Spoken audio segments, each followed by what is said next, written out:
যাবে না বাবা বাবা বাবা বাবা রে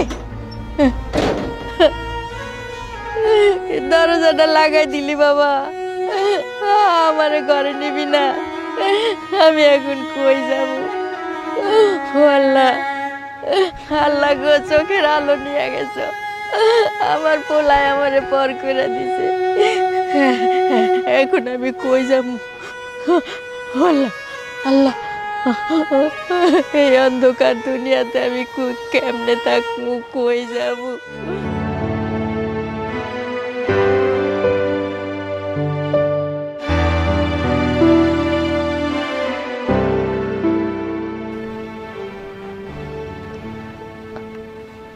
আরে সাগর তুমি এইখানে আমি তো তোমার খুঁজা বেড়াইতেছি তোমার বাড়িতে গেছিলাম বাড়িতে পাই নাই আমার মেয়ে করলো তুমি নাকি কাজে বেরিয়েছ যাক ভালো হয়েছে আজকে আমি অনেক খুশি তুমি যা কামটা করছো না একটা কাজের মতো কাজ করছো এতদিন পরে আমার পরিচয় দিচ্ছ যে তুমি আমার সত্যিকারী মায়ের জামাই আব্বা বাড়ি থেকে তো না পারতে বাই করে দিছি কিন্তু আমার না খুব কষ্ট লাগতেছে না জানি আমার মাটা কই গেছে কি খাইতেছে কি করতেছে অনেক দুশ্চিন্তা হইতেছে মার লেগা আরে কষ্ট পাওয়ার কি আছে এর কষ্ট পাওয়ার কিছু নাই তোমার মা জেনে আছে সুখী আছে শান্তিতেই আছে তোমার টেনশন করার কোনো কারণই নাই শোনো তুমি একটা কথা মনে রেখো তুমি কোটিপতি শ্বশুরে একমাত্র মায়ের জামাই অতএব তোমার মন থাকতে হবে অনেক শক্ত হ্যাঁ আর মন থাকতে হবে অনেক বড় আচ্ছা সাগর তুমি একটা ব্যাপার দেখো তো তুমি একটা জিনিস চিন্তা করে দেখো তোমার মা যে কাজ শুরু করছিল এই কাজ যদি কন্টিনিউ করতো তাহলে কি তোমার বাণিজ্য থাকতো আমার বাণিজ্য থাকতো থাকতো না তাহলে বাণিজ্য যাওয়ার আগে তোমার মায়ের তুমি বাচ্চা রেখে দিছ একটা মহান কাজ করছো না এখানে আরো অসুবিধা কি আছে ভালো একটা কাজ করছো তো আমি খুব খুশি হয়েছি খুব খুশি হয়েছি আপনি তো খুশি হইবেন মাটা তো আমার আপনার না যার যায় সেই বুঝে কেমন লাগে দা সাগর তুমি কথাটা কিন্তু ঠিক কইলা না তুমি কি কথা কইলা আমরা কি তোমার পর আমরা কি তোমার খারাপ চাই শোনো দেখো আমার মতো একটা শ্বশুর পাওয়া কিন্তু একটা ভাগ্যের ব্যাপার আমি তোমার কত আদর কত ভালোবাসি কেন করি জানো শুধু আমার মায়েরটার জন্য তুমি তোমার মায়ের বাড়িতে বাইক কেটে দিছ এই ছাড়া তো কোনো উপায় ছিল না গো তোমার মায়ের যে কাজটা শুরু করছিল তাতে কি বাণিজ্য তোমার থাকতো আমার থাকতো থাকতো না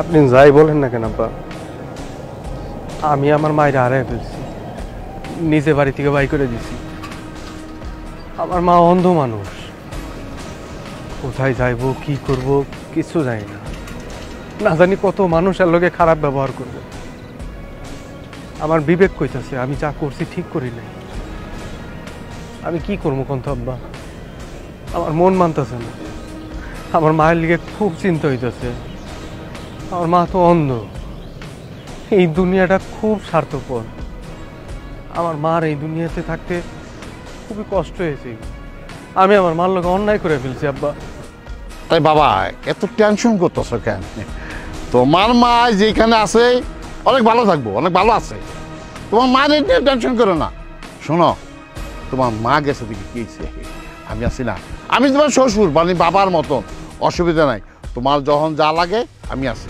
আর শোনো আমার একটু কাজ আছে আমি একটু যেতেছি ঠিক আছে থাক হ্যাঁ ঠিক আছে আসসালাম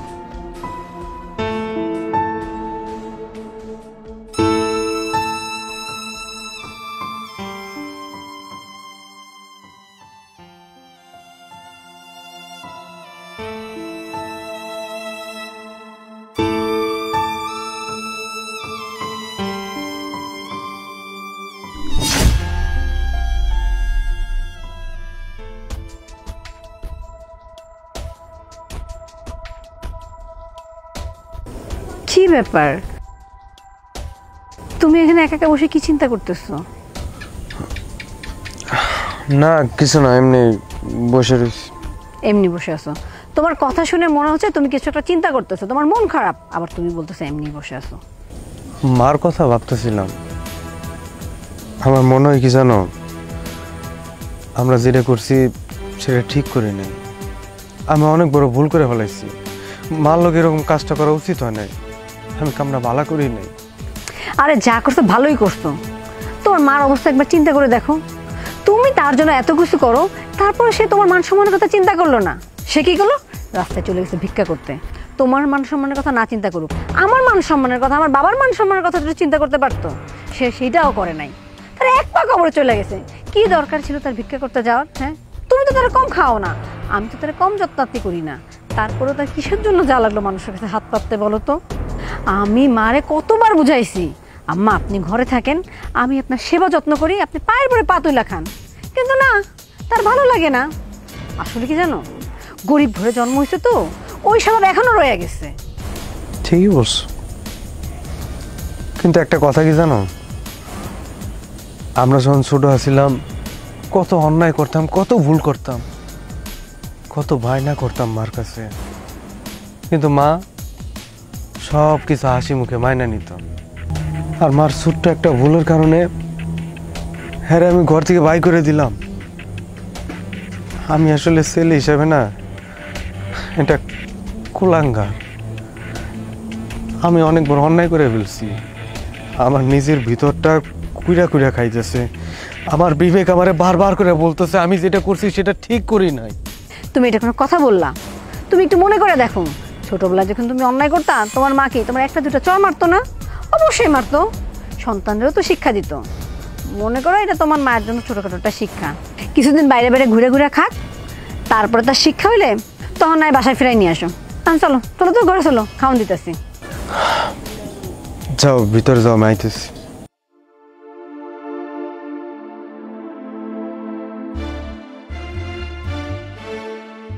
আমার বউ আর শ্বশুরের কথা শুই না মায়ের বাড়িতে থেকে বাই করে দিলাম। মা তুমি কি এর লিগে রাস্তায় রাস্তায় ভিক্ষা করতে গেলা কত? তুমি যদি এমন কাজ না করতা তাহলে তো আমার কোনোদিনই তোমার উপরে রাগ উঠতো না, আমি তোমার বাড়িতে বাইরে করে দিতাম না। আরে ভাইজান, আমার মেয়ের শ্বশুর বাড়িতে আমি বেড়াইতে আসছি। জি জি জি, আরে দু একদিন থাকবো, বুঝছেন? আমারে কয়টা টাকা দিয়া যান বাবারা, আমারে কয়টা টাকা দিয়া যান। এই দাঁড়ান দাঁড়ান দাঁড়ান, কি ব্যাপার? আপনি আপনি ভিক্ষা করতেছেন? হাই হাই হাই হাই রে, আপনি তো আমার মান ইজ্জত সব নষ্ট করে ফেলাইছেন। আমার পেটে ক্ষুধায় ভিক্ষা করতেছি, আপনার মান ইজ্জত যাইব কেন? আপনি কে? আমি কে এটা পরে যাইতেন, কিন্তু আপনি ভিক্ষা কেন করতেছেন? কি করুম, আমারে তো বাড়িতে জায়গা দেয় নাই। আমার ছেলের বউ আমারে বাইর করে দিছে। এখন আমি চোখেও ভালো দেখি না। কি করুম, পেটেও ক্ষুধা লাগছে, তাই আমি ভিক্ষা করতেছি। এই আপনি যে পেটে যায় ভিক্ষা করতেছেন, আপনি এত বড় একটা পোলা বাড়িতে আছে, আপনার পোলার বউ, এইগুলো থুইয়ে আপনি রাস্তায় রাস্তায় ভিক্ষা করতেছেন, আবার আমার কাছে আপনি ভিক্ষা চাইছেন। আপনি কে? আরে আমার জিগা আমি কে? আরে আমার পরিচয় পরে নিয়েন, আগে কোন ভিক্ষা কেন করতেছেন? ভাইজান আপনি কে আমারে কর না, আমি কেন আপনার সাথে মিথ্যা কথা কমু? আপনার বিশ্বাস না হইলে আপনি খোঁজ নিয়ে দেখেন। আপনি পরিচয় জানতে চাইছেন না? হ্যাঁ, আমি কে জানেন? আমি আপনার বিয়াই, আপনার পোলার শ্বশুর। আর আপনি আমার কাছে ভিক্ষা চাইছেন? এতদিন আমি মাইসের কাছে শুনছি আপনার রাস্তা রাস্তায় ভিক্ষা করছেন, আমি বিশ্বাস করি না, আমার বিয়ে নিয়ে কাজ করতে পারে না।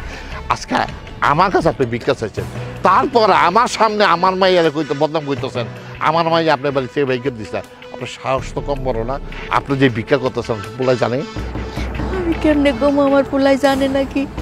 হ্যাঁ বুঝছি, আপনার পোলা জানবো কেমনি? আপনি তো ইচ্ছা করে করতেছেন যাতে মান ইজ্জত সব নষ্ট হয়ে যায়। আপনার পোলার আমি সব কিছু কইতাছি, তারপরে মজা আমি বুঝাবো না। এক কাজ করেন, এই ভিক্ষা করা লাগবে না, শোনো আপনার আমার লাগছে। এই আসেন আসেন, আপনি আমার সাথে আসেন। আর ছেন আর বাস